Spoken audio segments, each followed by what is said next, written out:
पूर्णमदः पूर्णमिदं पूर्णात् पूर्णमुदच्यते पूर्णस्य पूर्णमादाय पूर्णमेवावशिष्यते।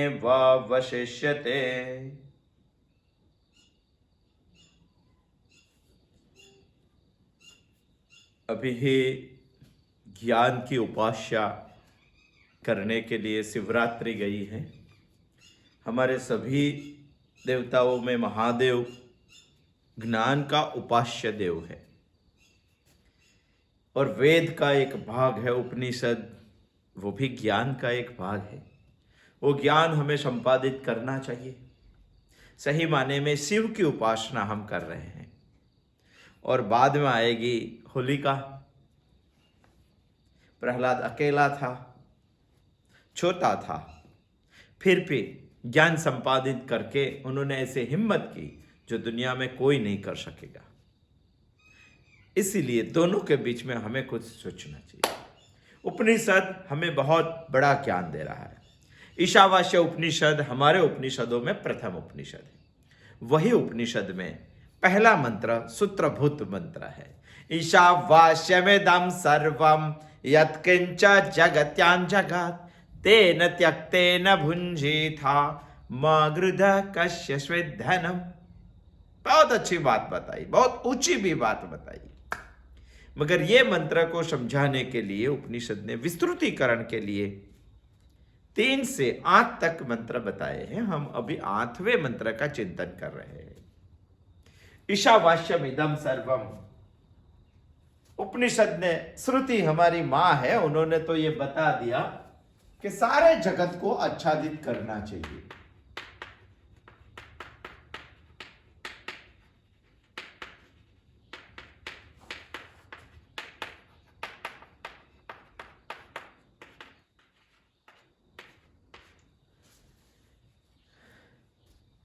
सारे जगत को आच्छादित करना चाहिए। प्रश्न हमारा यह है कि किससे आच्छादित करना चाहिए? तो इसका प्रत्युत्तर है ईशा, माने आत्मा, माने समझ। वही तो ज्ञान है, वही तो शिव की उपासना का मुख्य लक्ष्य है। आत्मा की समझ से पूरे जगत को हमें आच्छादित करना चाहिए, ढकना चाहिए। प्रश्न हमें यहां यह खड़ा होता है कि जगत इतना सुंदर है तो उसको ढकना क्यों? क्योंकि आप बोलेंगे कि कहां सुंदर है, क्यों नहीं है? इस दुनिया में बहुत सारे लोगों को जगत बहुत सुंदर रमणीय लगता है। बहुत सारे लोगों ने बताया भी है। शानंदन सदनन सुताश्च सुधिया कांता प्रियम भाषिणी सन्मित्रम सुधनम स्वयोषितिरते अग्नापरा सेविका आतिथ्यम शिव पूजनम प्रतिदिनम मिष्टान्न पानं गृहे साधो संगम उपासते ही सततन। ऐसा, इसका भाषांतर हम नहीं करते क्योंकि हमें बताना बहुत कुछ आगे है, समय की अवधि भी हमें कुछ बता रही है ये, मगर बहुत सारे लोगों को इसका भाषांतर मालूम है। इतनी सारी बातें जब हमारे गृहस्थ जीवन में आती है तभी हमें संसार तो मधुर लगता है, सुंदर लगता है, रमणीय लगता है। और इतना अच्छा वातावरण सोचो हमारे घर के बगल बगल में हो गया, हमारे घर में हो गया, तो किसको संसार दुखमय लगेगा? संसार बहुत सुंदर है, संसार बहुत रमणीय है, क्योंकि दुनिया में बहुत सारे लोगों को यह लगता है। तो ऐसे संसार को ढकना क्यों चाहिए? हमें इच्छा ही नहीं होती है ये संसार को ढकने की। और ईशावास्य उपनिषद हमें बता रही है, ईशावास्यमिदं सर्वम यत्किंच जगत्यां जगत्। जगत को ढकने की बात बता रही है। यदि जगत को ढकना है तो बहुत सारे लोगों को लगता है जगत बहुत सुंदर है, इसको ढकने की इच्छा नहीं होती है, मगर एक व्यक्ति को इच्छा होती है जो वैराग्य से प्राप्त हुआ है, जिसको, जो मुमुक्षु है, जो विवेक बुद्धि वाला विचारशील है,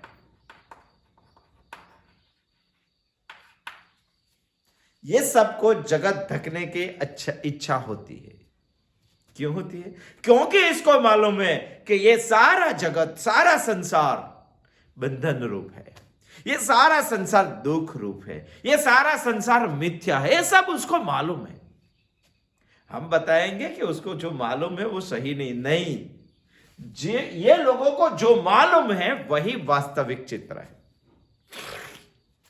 सामान्य को भी ऐसा लगता है, मगर जब भी मुश्किलें आती है जीवन में तभी ही ऐसा लगता है ये संसार दुख रूप है, बाकी नहीं लगता है। परमानेंट लगना चाहिए, परमानेंट इसको लगता है, इसीलिए उसको संसार को धकना है, धकने की इच्छा होती है, सबको नहीं इच्छा होती। हम वही सोच रहे, 8वें मंत्र का लक्षण जो आज हमने बताना है उसकी पृष्ठभूमि हम बांध रहे हैं, नहीं होता है। मगर प्रश्न यहां यह खड़ा होता है कि इसको तो इच्छा होती है, चलो, मगर जगत को धकने से हमें नुकसान नहीं होगा क्या? और आप ऐसी गारंटी दे सकते हैं कि यदि धक दिया तो दुख नहीं होगा, नुकसान नहीं होगा? जगत को धकने से नुकसान होगा कि नहीं? हमें लगता है कि नुकसान होगा, इसीलिए हम नहीं धक रहे। अच्छा, क्या नुकसान होगा?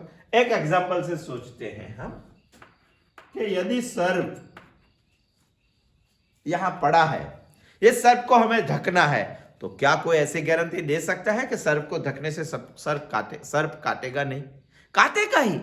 यदि काट दिया तो हमें पूरे शरीर में पॉइजन हो सकता है, और यदि पॉइजन हो सकता है तो हमें क्यों मुफ्त में सर्प को धकना चाहिए? यह जगत को धकने का है तो जगत से भी नुकसान हो सकता है, तो जगत को धकने का क्या? ईशावास्यमेदं सर्वम, क्यों धकने का? नुकसान तो हो सकता है।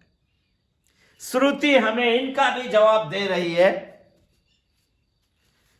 कि जगत यदि सत्य है तो धकने का नहीं है, सत्य से ही जगत को धकना है। जगत तो मिथ्या है, जगत को भ्रांति है, जगत तो कल्पित है, मिथ्या है, भ्रांति है, कल्पित है, उसको धकेंगे। जैसे सर्प, एक रज्जू पड़ी है, उसमें हम सर्प देख रहे हैं, तो सर्प तो भ्रांति है, सर्प तो कल्पित है।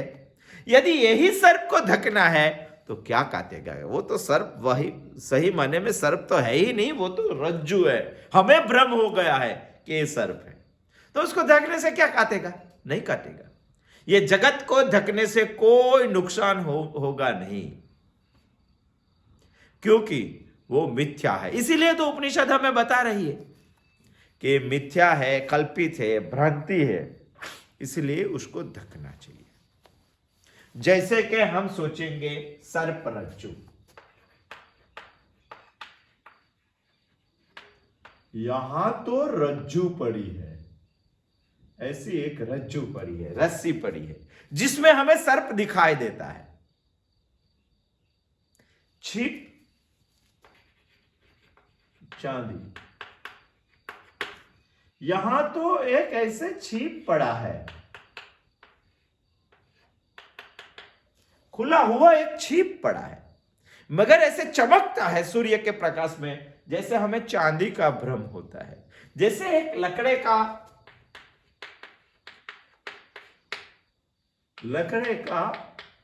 झाड़ का, काटा हुआ लकड़े का, पेड़ का एक छोटा सा थड़, जड़ जिसकी, जैसे ऐसे दिखाई देता है हमें,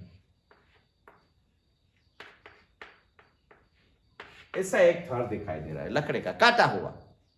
जैसे हमें दिखाई दे कि कोई आदमी हमें मारने के लिए बैठा है, तो वो है वह आदमी नहीं है, वैसे में वो तो लकड़े का एक टुकड़ा है पड़ा हुआ, जमीन पे खड़ा हुआ, तो टुकड़े को हम आदमी समझ लेते हैं, वो हमें भ्रम हो जाता है। वैसे ये जगत, वैसे तो ये पूरा जगत जो हमें दिखाई दे रहा है वो पूरा जगत नहीं है, वो ईशा है, वो लकड़ा है, ये छिप है, ये रस्सी है, मगर हमें क्या दिखाई दे रहा है? हमें इसमें सर्प दिखाई दे रहा है। ये रस्सी को ही धकने का, सही माने में वो सर्प ही नहीं है, तो क्या नुकसान होगा? हम इसको चांदी देख रहे हैं, चांदी नहीं है, वो तो छिप है, मगर हमें चांदी दिखाई दे रही है। हमें ये आदमी चोर जैसा हमें मारने के लिए बंदूक लेके आया है, कपड़ा उठ के कपड़ा शरीर पे लगा के बैठा है, ऐसा हमें लगता है, वैसे तो ये लकड़ा है। हमें प्रश्न ये होता है कि नुकसान नहीं है, चलो फिर भी हमें धकना है, इसमें अधिष्ठान का ज्ञान जब भी हमें हो जाएगा तो हम इसको धक सकेंगे। कई बार ऐसा प्रश्न खड़ा होता है कि यदि ये भ्रांति ही है, यदि ये कल्पना ही है, यदि ये मिथ्या ही है, तो धकने का क्यों जरूरत है धकने की? ईशावास्यम इदम सर्वम यत्किंच जगत्यान जगत, क्यों धकने की? क्योंकि वो तो मिथ्या ही है। वैसे तो मिथ्या चीज हमें क्या नुकसान करेगी? काल्पनिक चीज हमें क्या नुकसान? उसको धकने की कोई जरूरत नहीं, ऐसा नहीं है। और प्रश्न ये खड़ा होता है कि उसको मिथ्या ही है तो धकेंगे कैसे? उसको आच्छादित करने के लिए अधिष्ठान का ज्ञान हमें होना चाहिए।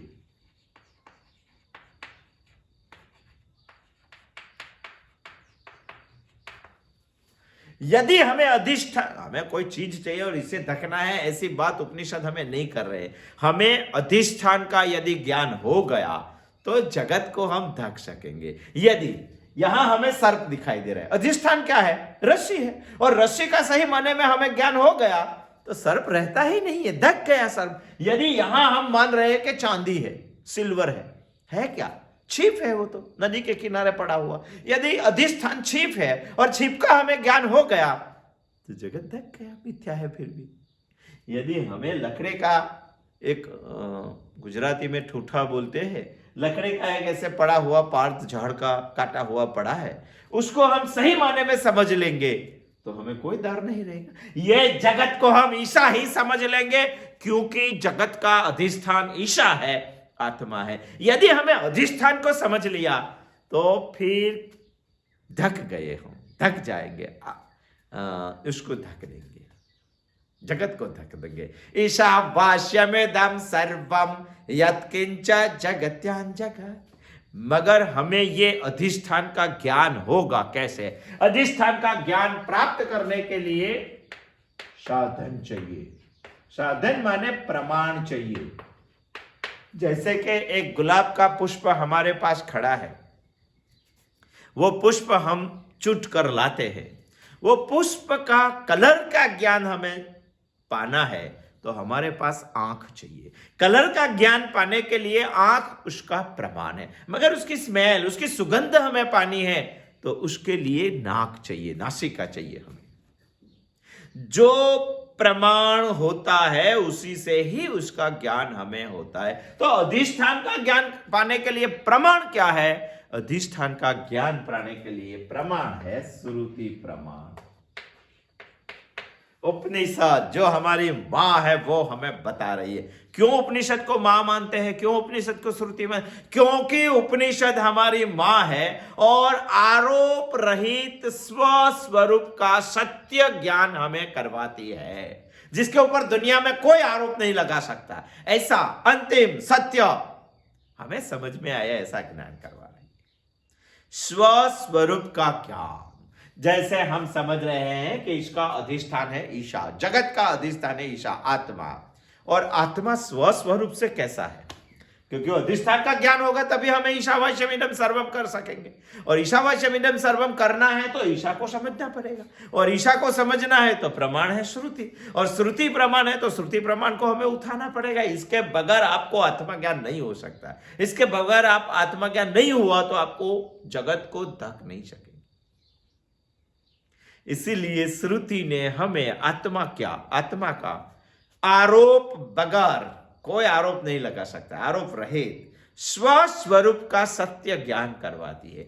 वही ज्ञान उन्होंने 8वें मंत्र में हमें दे रही है।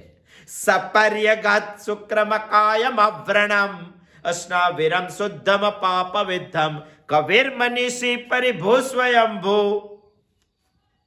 याथा तथ्य तो अर्थान व्यदधात शाश्वतेभ्य समाभ्य। 8वें मंत्र में हमें बता रही है श्रुति। बहुत सारे लक्षण आत्मा के हमें इसीलिए बताया क्योंकि हमें जगत को आच्छादित करना है। आच्छादित करने की इच्छा हमें होती है, सुंदर होगा फिर भी आच्छादित करना है तो हमें नुकसान नहीं होगा, क्योंकि भ्रांति है वो अधिष्ठान पे खड़ी है। तो हमें अधिष्ठान का ज्ञान होना चाहिए। अधिष्ठान का ज्ञान करने के लिए श्रुति प्रमाण है, और श्रुति प्रमाण है तो श्रुति हमें ज्ञान करवाती है। ईशावास्य उपनिषद के 8वें मंत्र में आरोप रहित आत्मा का स्वस्वरूप से ज्ञान करवाना श्रुति की जिम्मेवारी है, और वो हमें करवा रही है। सपर्यगत शुक्रम कायम अव्रणम कर रही है कि नहीं? सभी लक्षण बताए। उसमें हमने पहले देखा था सपर्यगात, दूसरा देखा था शुक्रम, तीसरा देखा था अकायम। सपर्यगात सर्वव्यापक है आत्मा। सोचना चाहिए इसके, बहुत सारी बात हमने सोची भी है। शुक्रम दीप्तिमान है आत्मा, प्रकाशमान है, ज्योतिमय है। अकायम, अकायम माने जो कायम नहीं है, ऐसी बात नहीं है। कायम का विरोधी शब्द नहीं। अकायम माने जिसका शरीर नहीं है वो।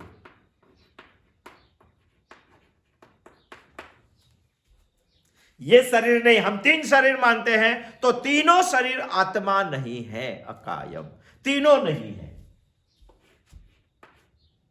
स्थूल भी नहीं है, सूक्ष्म भी नहीं है, और कारण भी नहीं है। इसीलिए आत्मा को अकायम बोलते हैं। और अकायम बात उपनिषद ने हमें इसीलिए बताई है। स्थूल क्या है, सूक्ष्म क्या है, कारण क्या है, वो सब बात हमने देखी है। कारण के बारे में कई सारे लोगों को प्रश्न है। जिससे ये दोनों बनता है उसको कारण बताते हैं। इसके लिए माया शब्द भी उपयोग कर सकते हैं, अविद्या शब्द, बहुत सारी बात हम देखेंगे जब ये बात आएगी तभी। मगर प्रश्न हमें यहां ये खड़ा होता है कि ये तीनों शरीर आत्मा नहीं है, फिर भी हमें लगता है कि आत्मा यही है। सूक्ष्म देह आत्मा है, कारण देह आत्मा है, स्थूल देह आत्मा है। ऐसा हमें क्यों लगता है, फिर भी लगता है? इसका जवाब है अध्यासिक संबंध।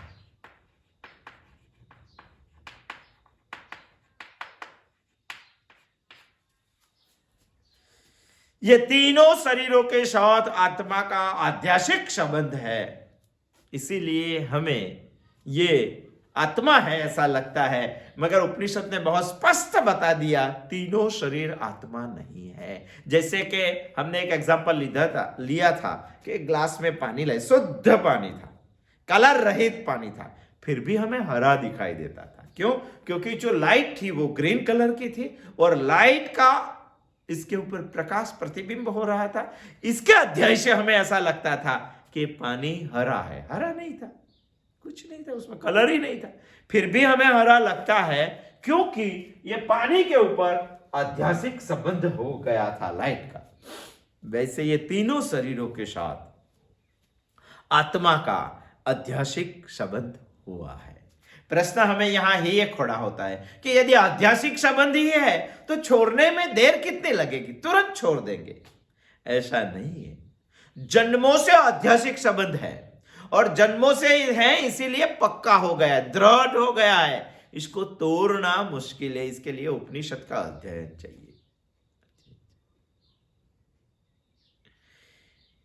गुजरात में एक अखा नाम का कवि है, उन्होंने बहुत अच्छा लिखा है। इसके बारे में सोचना चाहिए। मैं पहले गुजराती में बोल लेता हूं। उन्होंने जो बताया था वो यहां बहुत संबंधित है। आप बोल रहे हैं कि अध्यासित वैसे पक्का कैसे हो जाता है? क्यों नहीं होता है? एक आरोप लगाया, उसके ऊपर दूसरा आरोप लगाया, तीसरा आरोप लगाया, आरोप पे आरोप, आरोप पे आरोप, भ्रांति पे भ्रांति, भ्रांति पे भ्रांति यदि खड़ी कर दी हमने तो पहली जो भ्रांति है वो पक्की हो जाती है, और पक्की हो जाती है, इसको छोड़ना बहुत मुश्किल है। वो समझने के लिए हम एक एग्जाम्पल दे रहे हैं, आरोप पे आरोप कैसे लगाते हैं। गुजराती में अखा ने एक लिखा है, मैं पहले गुजराती में बोल देता हूं, बाद में हिंदी में भी हम समझेंगे। वो जो बात बताई है वो यहां बहुत बंद बैसती है। वा वायो ने नरियु खस्यु, તે દેખીને કૂતરું ભસ્યું। ધ્યાનથી સાંભળજો। વા વાયાને નળિયું ખસ્યું, વા વાયાને નળિયું ખસ્યું, તે દેખીને કૂતરું ભસ્યું, બહુ થયો ત્યાં શોર બકોર, कोई कहे मैं दीथो चोर। बात ऐसी है कि जब ये पवन जोर से आता है, एक दिन रात को एक गांव में पवन जोर से आता है, तो घर पहले हमारे स्लेट वाले थे, उसमें से एक स्लेट खिसक गई, आवाज आया, स्लेट खिसकी तो हमारे चौराहे पे कुत्ता बैठा था, उसको लगा कि कुछ हिला है, कुछ आवाज आई है, तो भसने लगा, भौंकने लगा। यदि उन्होंने भौंका, कुत्ते ने भौंका, तो लोगों ने शोर बकोर किया। शोर बकोर किया, उसमें से एक ने ऐसा बताया कि मैंने एक चोर को देखा है। सही माने में चोर नहीं था, उन्होंने भी एक मिथ्या बात ही बता दी कि मैंने चोर देखा था। तो जो लोग इकट्ठे हुए थे रात में, उनमें से एक ऐसा, दूसरा एक ऐसा खड़ा हुआ कि हाँ मैंने भी देखा चोर को। तीसरा ऐसा खड़ा हुआ कि हाँ मैंने देखा 4 चोर थे। और पांचवा ने ऐसा आरोप लगाया कि भाई आपने तो अपने बिछोने में सोए सोए देखा था, मगर मैंने तो खड़ा होकर बाहर निकला और बाहर निकल कर देखा कि चारों चोर चड्डी बनियन पहने हुए थे। छठा एक, पांचवा एक आया, उन्होंने बताया कि आपने पूरे ढंग से नहीं देखा, मैंने चारों चोर को देखा था। उसमें से 2 लोगों ने टोपी भी पहनी थी, कैप भी पहनी थी। पहले ने बताया, दूसरे ने बताया, तीसरे ने बताया, चौथे ने बताया, पांचवे ने बताया, सबने बताया कि हाँ चोर है। सही माने में कुछ नहीं था, मगर उसकी बात सुनने से पूरा गांव डरने लगा कि गांव में आज 4 चोर आए हैं। जो पूरा गांव डरने लगा, तो तभी पहले ने जो मिथ्या बात बताई थी उसको भी डर लगने लगा, उसको भी लगने लगा कि नहीं मेरी बात सच्ची है, चोर है ही, मैंने तो देखा नहीं, मैंने तो वैसे। उन्होंने बोला, उसे वजह से दूसरे ने बोला, तीसरे ने बोला, चौथे ने बोला, पांचवे ने बोला, सबने मान लिया, गांव डरने लगा। बाद में जो पहला बोला था उसको लगता है कि मैंने तो गलत बोला है, मैंने तो मिथ्या बोला है, फिर भी उसको डर लगने लगा कि सब लोग बोल रहे हैं तो बात सही है, चोर है ही। आरोप पे आरोप, आरोप पे आरोप, तो पहला आरोप सच्चा हो जाता है, पक्का हो जाता है, दृढ़ हो जाता है, इसको निकालना मुश्किल हो जाता है।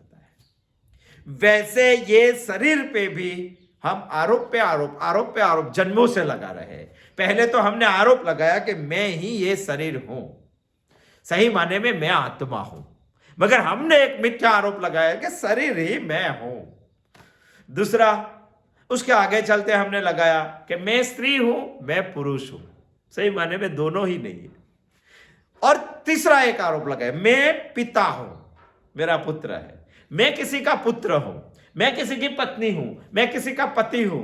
चौथा भी आरोप लगाया कि मैं ये घर का मालिक हूं, मैं ये जमीन का मालिक हूं, मेरे पास इतनी जायदाद है, मेरा यहां घर है, मैं इस ऑफिस का बॉस हूं। सब आरोप प्रत्यारोप हम लगाते ही रहे, लगाते ही, तो पहला आरोप पक्का हो जाता है। इसे ही दृढ़ीकरण बोलते हैं। यह दृढ़ीकरण यदि हो गया तो हमें निकालना मुश्किल है। इसीलिए उपनिषद ने हमें अकायम को पक्का करने के लिए बाकी के 4 लक्षण बताए, अव्रणम,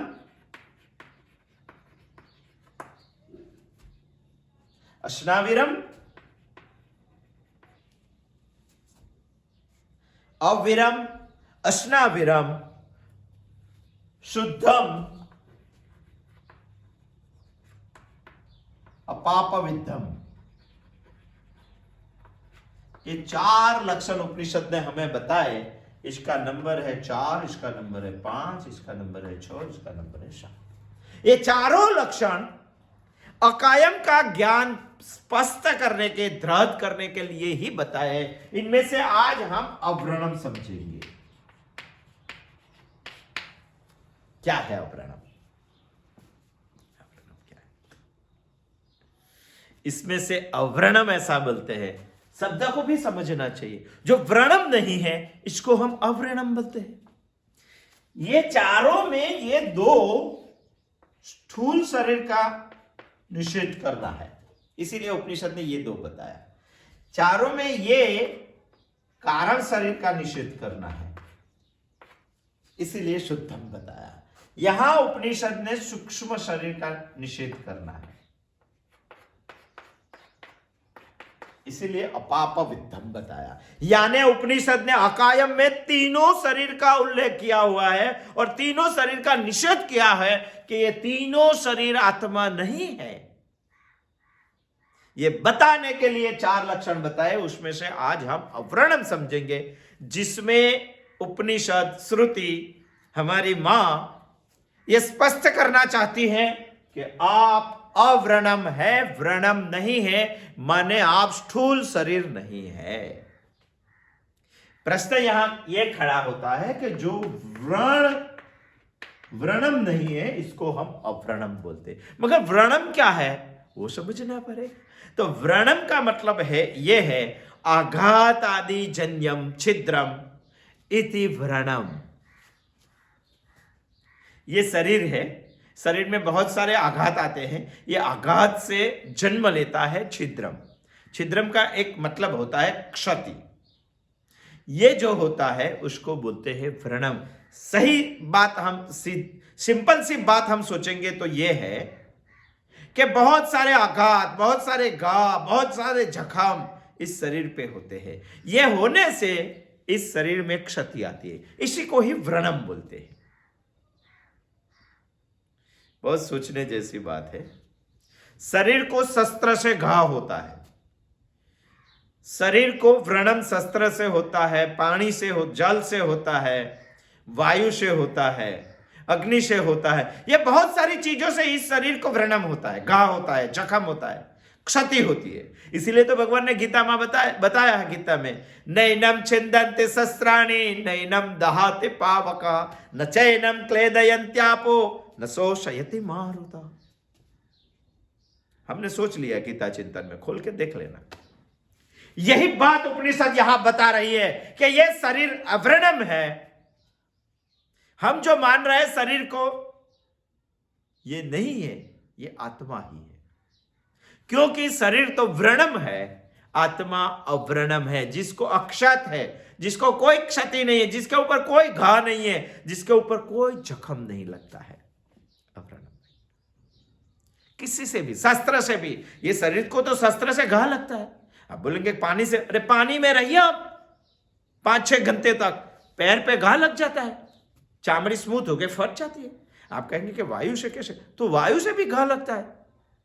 कई बार ठंडी सर्दियों की ऋतु में ऐसा पवन आता है, ऊपर का भूखंड पवन आता है, तभी होठ हमारे फट जाते हैं, उसमें से लहू भी निकल जाता है, घाव लगते हैं वो।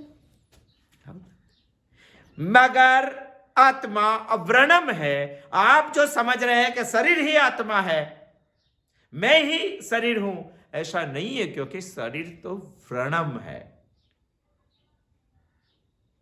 हम में वैराग्य खड़ा होना चाहिए। यह खड़ा करने के लिए उपनिषद ने हमें बताया है अव्रणम।